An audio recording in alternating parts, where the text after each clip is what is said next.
Alors, ce matin, j'aimerais qu'on se penche sur le sujet de la piété.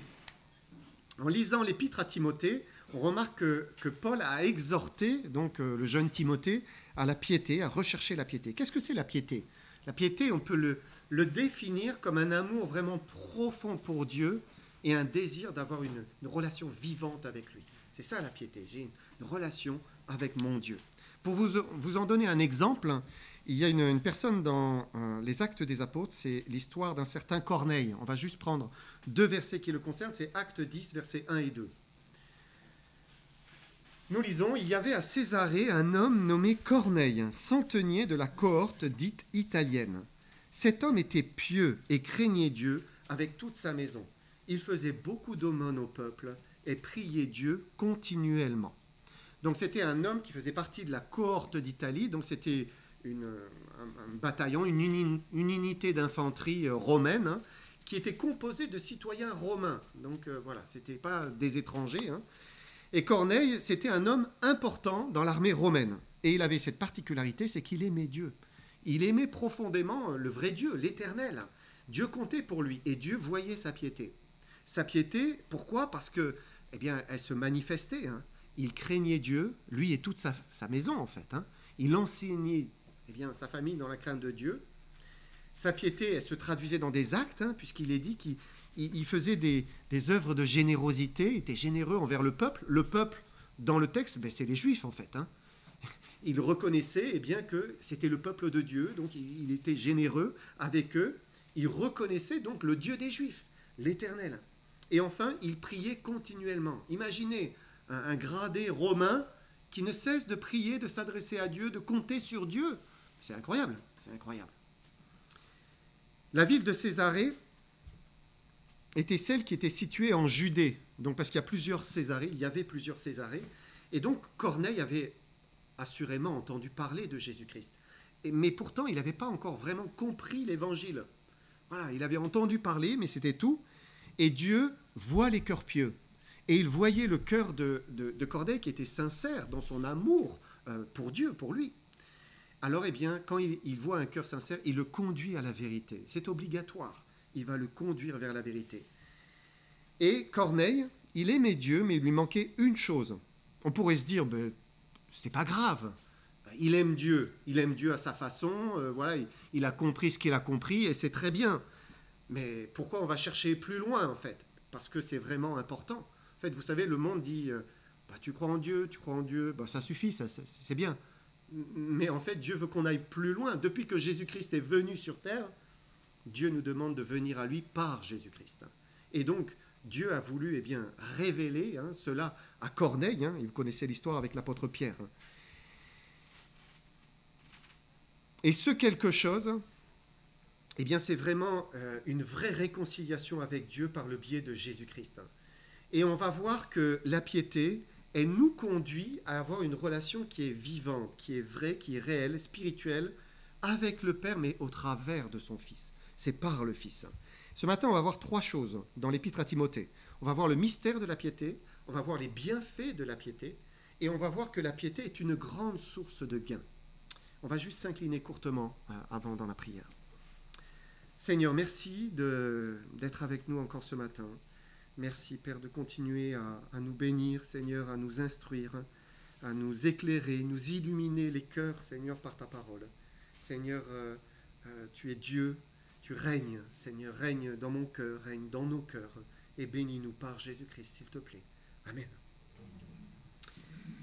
Alors, on va commencer par lire un premier verset, c'est 1 Timothée 4, verset 16. Il dit, je me suis trompé. C'est pas ce verset.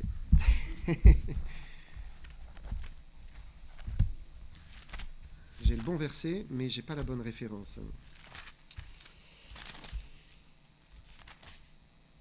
Donc c'est 3, verset 16. Merci Joshua. Et sans contredit, le mystère de la piété est grand. Dieu a été manifesté en chair, justifié par l'Esprit, vu des anges, prêché aux nations, cru dans le monde, élevé dans la gloire. Paul est en train de nous parler du mystère de la piété. Un mystère dans le Nouveau Testament, eh bien, ça fait référence à une vérité qui était cachée dans l'Ancien Testament et qui est soudainement révélée dans le Nouveau Testament. Et donc, il dit, la piété, c'est que Dieu, d'abord, a été manifesté en chair. Dieu est descendu, il s'est incarné dans un corps comme le nôtre, un corps d'homme. Et puis, Jésus a été justifié par l'Esprit. Il a été justifié par une vie parfaite qu'il a menée. Et puis, il est mort, et Dieu l'a justifié au travers de la résurrection. Il a triomphé de la mort. Et puis, les cieux l'ont vu, et les anges l'ont vu, et se sont émerveillés qu'un Dieu si grand ait pu envoyer son Fils mourir pour des pécheurs comme nous. Ils se sont émerveillés. Jésus est remonté au ciel. Et puis il a été prêché aux nations. Et il continue à être prêché aux nations. On continue à dire Jésus-Christ est le chemin, la vérité et la vie. Il a été cru. Et il continue à être cru aujourd'hui. Les hommes croient et reçoivent Jésus-Christ. C'est merveilleux. Et il a été élevé dans la gloire. Il est à la droite du Père. Il règne sur le monde. Et il attend que tous ses ennemis soient vaincus. Le dernier ennemi étant la mort. Et ce que nous voyons, c'est que le mystère de la piété, il réside en Jésus. Il est en Jésus-Christ. La vraie piété, elle conduit invariablement vers Jésus-Christ. C'est obligatoire. Alors celui qui dit qu'il aime Dieu, alors s'il est vraiment pieux, il va aimer le Fils. C'est obligatoire. On va prendre deux passages, un dans Jean 5, versets 22 et 23. Il dit, le Père ne juge personne, mais il a remis tout jugement au Fils, afin que tous honorent le Fils comme ils honorent le Père. Celui qui n'honore pas le Fils, n'honore pas non plus le Père qui l'a envoyé. Donc il est impossible d'honorer le Créateur du monde, le Créateur des cieux et de la terre, si on n'honore pas le Fils. Il faut honorer le Fils de Dieu. C'est une condition obligatoire. Le Père a envoyé le Fils pour nous sauver. Ce n'est pas pour qu'on l'ignore, ce n'est pas pour qu'on le diminue, on le réduise à un ange, à un prophète, un simple homme. Non, il ne faut pas le réduire, non. Il est Dieu et il faut honorer le Fils si on veut honorer le Père. 1 Jean 2, verset 23.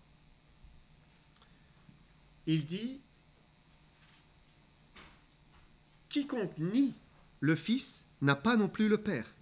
Quiconque confesse le Fils a aussi le Père. » Encore une fois, on voit qu'ils font un, ils sont un. Si on rejette le Fils, il est impossible d'avoir le Père. On ne peut pas les dissocier, on ne peut pas prendre un seul des deux. On est obligé de prendre les deux en même temps. Si on veut le Père, alors nécessairement, il faut accepter le Fils. Il faut élever le Fils. Ainsi, la piété envers Dieu, elle conduit invariablement vers Jésus-Christ. C'est pour cela que le mystère de la piété concerne Jésus. Il est l'objet de la piété. Et l'homme pieux, la femme pieuse, elle va se tourner vers Jésus, elle va aimer Jésus pour aller vers le Père. C'est obligatoire. Maintenant que l'on sait ce qu'est la piété et l'objet de la piété, voyons les bienfaits de la piété. On va avancer un petit peu dans 1 Timothée 4, et versets 8 et 9. Il dit « Exerce-toi la piété, car l'exercice corporel est utile à peu de choses, tandis que la piété est utile à tout. Elle a la promesse de la vie présente et de celle qui est à venir.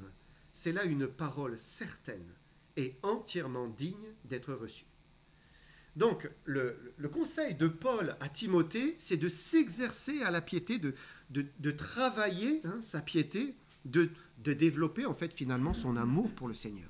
Voilà, développe cette relation que tu as avec le Seigneur, que ce soit une relation vivante, que tu l'entretiennes. Comment ? En saisissant des occasions de lire, d'écouter, de méditer. Voilà, sa parole. La piété, elle se développe dans un échange entre lui et nous. Donc je le prie, je lui parle, il me parle, et il y a un échange. La piété, elle conduit aussi à vouloir être partout où il est. Quand on sait qu'il est quelque part, on veut y être en fait. C'est ça la piété, parce qu'on aime Dieu. Ça veut dire profiter des occasions d'être avec ses frères et sœurs. Puisque Jésus a dit, tout à l'heure Francisco le disait, je pense, quand 2 ou 3 sont assemblés en mon nom, je suis au milieu d'eux. Jésus est là. Si 2 ou 3 sont ensemble, ils aiment le Seigneur, Jésus est là. Si Jésus est là, ben j'ai envie d'être là, parce que j'ai envie de me rapprocher de Jésus. Hein. C'est ça, la piété. La personne pieuse, elle aime être là où Dieu est. Si Dieu est dans le silence des premières heures de la journée, j'ai envie d'être là. C'est clair. S'il est dans la parole qui est lue, qui est méditée, qui est écoutée, je veux y être. Et puis si il est au milieu de mes frères et sœurs, ben je veux y être. J'ai envie d'y être. Je ne veux pas le rater, je ne veux pas passer à côté d'une occasion de me rapprocher de lui, de l'entendre, de mieux le connaître, qu'il se révèle à mon âme. S'il veut parler à mon âme, je veux être là. Hein, j'ai envie d'être stimulé, hein, nourri dans ma nouvelle nature pour grandir avec lui. C'est ça, être pieux. Paul dit dans le verset 8 que nous venons de lire, il met la piété en contraste avec l'exercice corporel. Donc il faut se remettre un petit peu dans le contexte de l'époque, dans la société gréco-romaine, donc du 1er siècle, la santé du corps, l'exercice physique, la beauté athlétique, ça comptait, hein, ça avait de l'importance. Hein.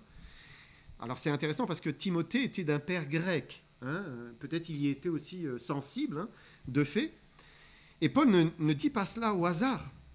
Peut-être Timothée regardait un peu les corps bien sculptés, hein, de l'époque, hein, de ses contemporains qui allaient au gymnase. Hein, il y avait les gymnases, hein, faisaient toutes sortes de sports. Hein.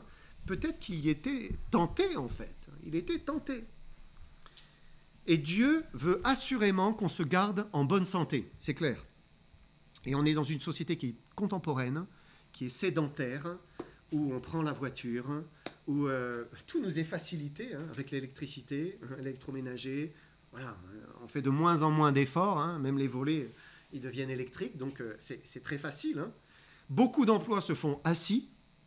Alors forcément, hein, c'est bien de se poser la question, est-ce que je fais suffisamment d'exercice ? Dans notre société, je pense qu'il faut vraiment se la poser. Parce qu'à l'époque de Paul et de Timothée, il n'était pas question d'un manque d'exercice. En fait, ils faisaient énormément d'exercices. Ils se déplaçaient à pied, souvent ils faisaient plusieurs kilomètres par jour, voire dizaines de kilomètres, hein, voire plus quand ils allaient visiter quelqu'un. Et c'est dans ce contexte, hein, que Paul dit à Timothée, « Exerce-toi à la piété, car l'exercice corporel est utile à peu de choses. » Timothée, il faisait ses 10 000 pas par jour, on peut être confiant, hein, il n'y a pas besoin d'une montre pour le savoir. Mais peut-être qu'il recherchait un peu plus, hein, qu'être en forme physiquement. C'est fou ce qu'on est prêt à faire pour soi-même. Quand on est motivé, hein, quand on veut se tenir en forme, on est prêt à faire des sacrifices. Hein. C'est absolument fou. Hein. On est prêt à ressortir le soir après sa journée de travail pour aller à la salle et passer du temps. On est prêt, on a la force. Hein. Parce qu'on est motivé, on peut déplacer des montagnes. Et Paul dit, l'exercice, c'est bien, mais exerce-toi à la piété, Timothée. C'est important. Est-ce qu'on est prêt à ressortir le soir, mais pour aller rejoindre ses frères et sœurs, parce que Jésus est au milieu d'eux? Hein, c'est une bonne question à se poser. Et vous savez, notre soif du Seigneur, notre zèle pour l'Éternel, notre enthousiasme pour celui qui nous a sauvés, qui nous a rachetés, eh bien parfois il retombe comme un soufflet. Et c'est presque comme éteint. Hein. C'est important d'entretenir sa piété. Parce qu'on a beaucoup à gagner. On va relire 1 Timothée 4,8. Il dit « Exerce-toi à la piété, car l'exercice corporel est utile à peu de choses, tandis que la piété est utile à tout. Elle a la promesse de la vie présente et de celle qui est à venir. » Donc il y a deux promesses. La promesse de la vie présente. Lorsqu'on met le Seigneur en premier, il y a un gain immédiat. C'est ce qu'il dit. Hein. Si je veux être plus près de lui, alors forcément, il va s'approcher de moi. C'est obligatoire. C'est sa promesse. Jean 4, verset 8. Jean 4, verset 8, il dit « Approchez-vous. » Jean 4, verset 8, Joshua. Ah, c'est pas lui. Si, c'est lui.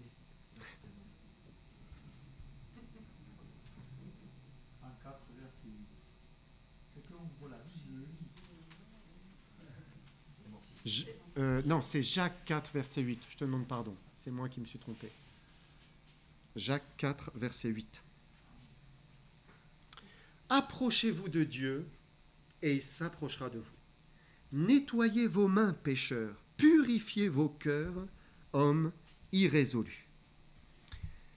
Et parfois, eh bien, il faut être plus résolu, plus motivé à faire ce que Dieu attend de nous, pour qu'alors, eh bien, il s'approche de nous. Lorsqu'on fait l'effort d'aller vers lui, alors c'est sûr, il va s'approcher de nous. Et ça, c'est une première bénédiction dans la vie présente. En fait, c'est tout un ensemble, toute une dynamique, quand on rentre dans cela. Je fais l'effort de m'approcher de lui, forcément, je deviens plus sensible à ce qui lui déplaît. Alors, eh bien, je nettoie mes mains, je purifie mon cœur par la confession, je prends des résolutions du cœur avec lui, et Dieu s'approche plus de moi. Il me sanctifie davantage. J'ai alors plus de paix dans ma vie. Forcément, vous savez, le péché entraîne le trouble, tandis que la sainteté amène la joie et la paix.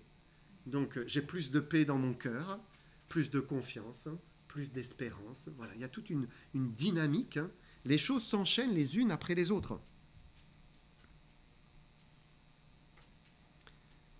Ensuite, s'exercer à la piété, ça conduit nécessairement à vivre la transformation que le Seigneur veut faire dans notre vie. En fait, c'est avoir la garantie d'une vie qui avance, d'une vie qui progresse, qui est en mouvement.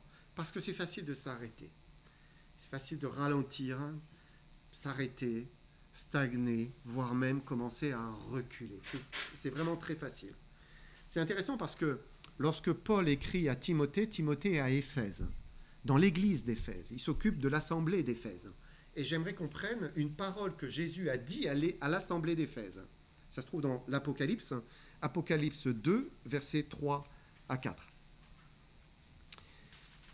Jésus va dire « Je sais que tu as de la persévérance, que tu as souffert à cause de mon nom, que tu ne t'es point lassé, mais ce que j'ai contre toi, c'est que tu as abandonné ton premier amour. » Le premier amour, c'est cet amour puissant pour le Seigneur, ça vient de lui.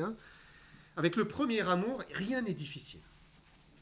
Avec le premier amour, voilà, rien n'est trop dur en fait. On se sent porté, il y a une piété qui sort naturellement du cœur, on l'aime, on est trop reconnaissant pour le salut qu'il vient de nous donner. Donc voilà, on court vers le Seigneur, on a envie d'être avec le Seigneur. On est porté par l'amour. C'est un peu comme quand on est amoureux. Peut-être vous avez été amoureux à un moment et il y avait beaucoup de kilomètres à marcher ou à vélo mais vous avalez les kilomètres quand vous êtes amoureux. Vous pouvez vous faire des montagnes comme ça, les passer et c'était pas dur. C'était simple. Parce que quand on aime, on a le zèle. C'est ça, on a l'amour. Amen. L'amour rend les choses faciles. Mais quand l'amour commence à disparaître, tout devient difficile. Même sortir la poubelle, ça peut être pénible. C'est grave, Et c'est la même chose avec le Seigneur. C'est exactement la même chose. L'amour pour Christ vous donne des ailes. Vraiment. On le suit, on veut être là où il est. On a soif, on veut recevoir de lui. On veut grandir avec lui. On veut l'entendre. On veut communier avec ses frères et sœurs. On veut saisir les occasions d'être là où il est. Jusqu'à ce qu'on perde ce premier amour. Et soudain, un petit effort. Oh là là, c'est trop dur. Vraiment là, non, c'est bon. Mais celui qui s'exerce à la piété, celui qui veut l'aimer, qui veut grandir avec lui, qui veut lui obéir, il va retrouver et il va garder ce premier amour qui rend tout facile. La piété est la promesse de la vie présente. Parce que c'est la garantie qu'on va bâtir quelque chose dans notre vie avec le Seigneur. C'est lui qui va bâtir. Quand on cherche continuellement le Seigneur, il est libre de nous guider dans la vie. Il nous évite les impasses, Il nous évite de nous perdre dans des chemins inutiles. Il conduit notre vie parce qu'il est aux commandes de notre vie. Donc la piété conduit à la bénédiction dans la vie présente. Mais non seulement cela, mais Paul dit que la piété, c'est aussi la promesse de la vie à venir, de la vie future dans le ciel avec lui. Pourquoi ? Parce qu'en aimant Dieu, en cherchant à vivre pour lui, eh bien on s'aime pour l'éternité. On se prépare pour l'éternité. Ça veut dire que notre changement et nos progrès dans cette vie ont un impact éternel. Ça va produire quelque chose. En fait, vous savez, cette vie, elle a un peu valeur de test. Qui sommes-nous réellement ? Est-ce que vraiment on peut nous faire confiance ? Est-ce que le Seigneur peut nous faire confiance ? Est-ce qu'il peut compter ? Est-ce qu'on est fidèle, constant, décidé, consacré ? Peut-être on lutte, oui, on lutte. Mais tant qu'on est dans le combat, tout va bien.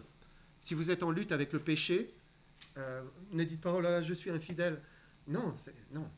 Si vous êtes dans le combat, « Seigneur, délivre-moi », ben vous êtes parmi les fidèles.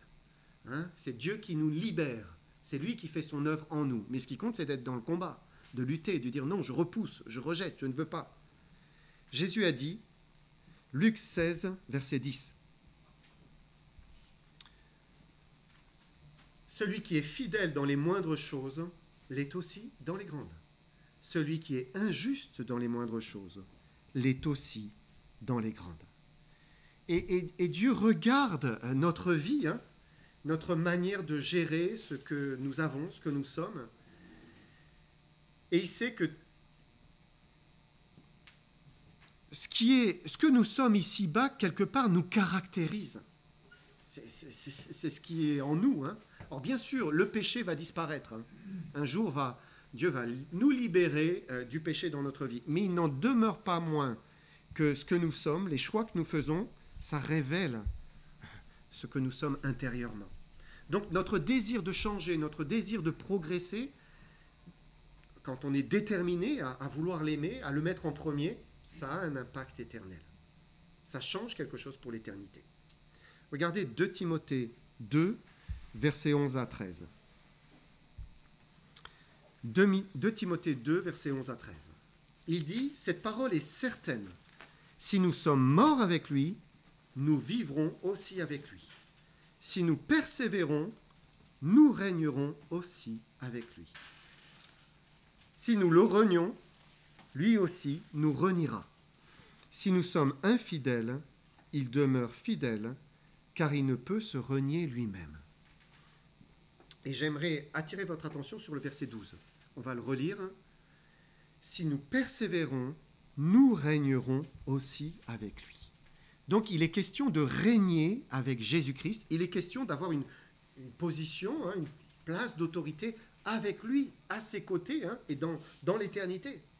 Celui qui aura montré de la persévérance, une volonté de marcher avec le Seigneur, d'être fidèle jusqu'au bout, de rien lâcher, ben le Seigneur dit, il sera récompensé. Il sera récompensé. La piété a la promesse de la vie à venir. Elle nous prépare une récompense. Et quelle récompense ? Parce que rien n'est vain ici-bas. Tout ce que nous aurons supporté, enduré, traversé, parce qu'il nous le demande, sera récompensé. Tout ce que nous aurons fait par obéissance, parce que nous l'aimons et nous voulons lui plaire, sera récompensé. Tout ce que nous aurons abandonné, cédé, mis à ses pieds, tous les sacrifices par obéissance au Seigneur, parce qu'il nous le demande, ce sera récompensé. Dieu honore celui qui l'honore. Hébreux 6, verset 10.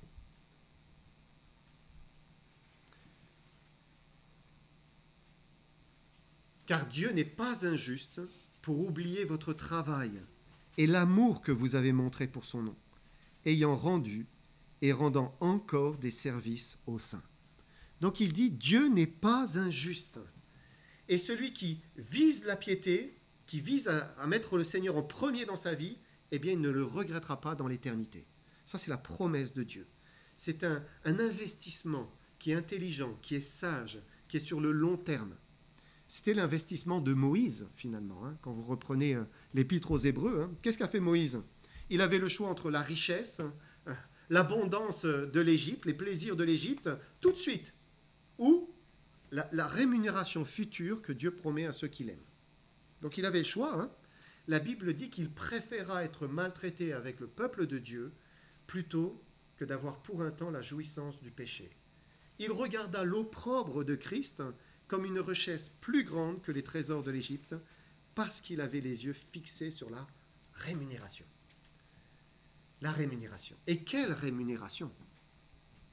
De quelle rémunération s'agit-il? Vous savez, parfois on entend tel grand patron d'une grande société, un grand groupe, voilà, il y a une réunion d'actionnaires et ils ont voté un bonus, ils ont voté une prime, ils ont voté quelque chose, des millions d'euros.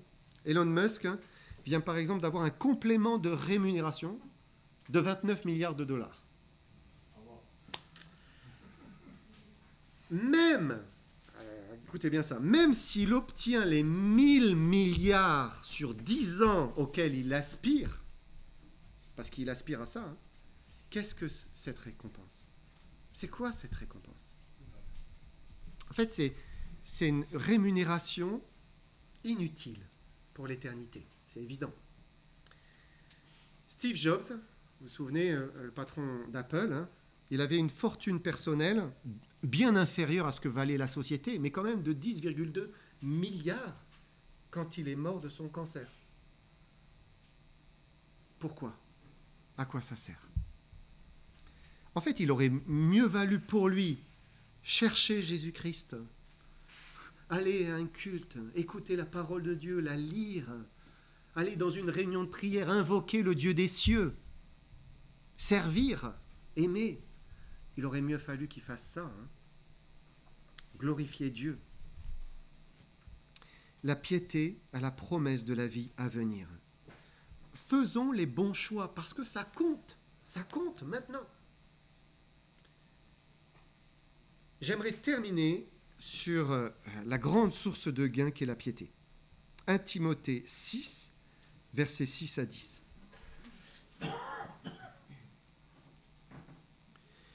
Il dit, « C'est en effet une grande source de gain que la piété avec le contentement, car nous n'avons rien apporté dans le monde, et il est évident que nous n'en pouvons rien emporter.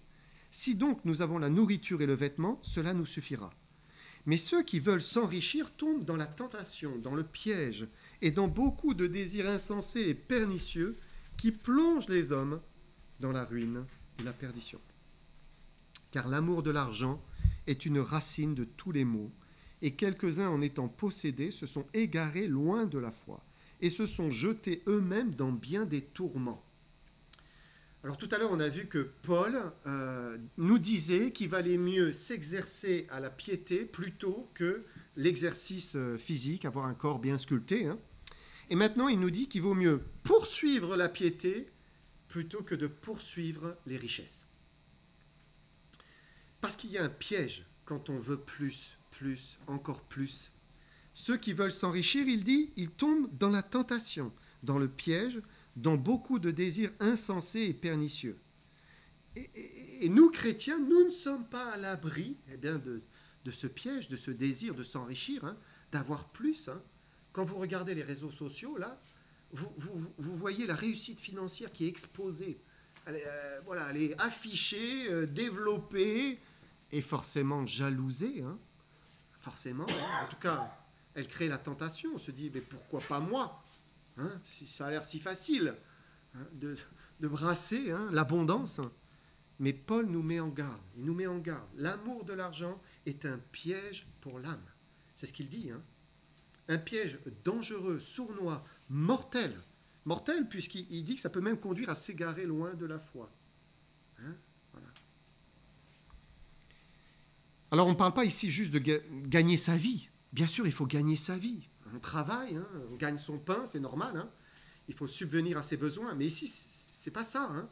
S'enrichir, c'est plutôt l'idée de avoir 1 0, voire 2 de plus sur son compte en banque. On vise plus que le cadre des besoins. On vise une vraie aisance matérielle.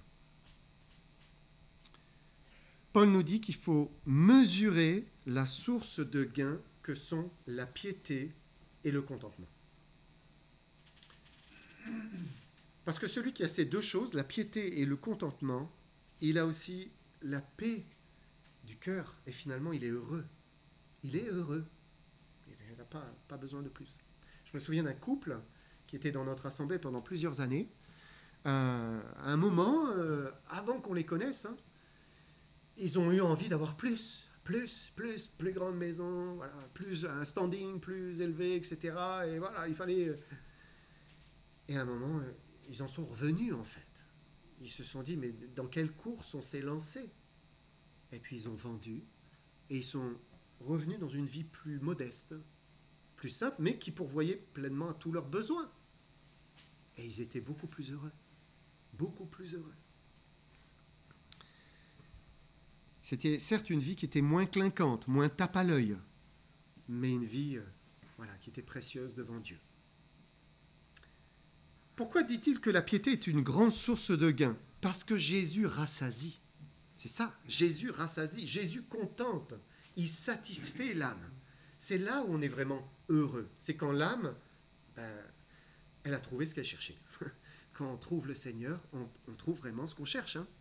Alors que celui qui veut s'enrichir, il n'est jamais rassasié. Il faut toujours plus et plus et plus et plus. Ça ne s'arrête jamais.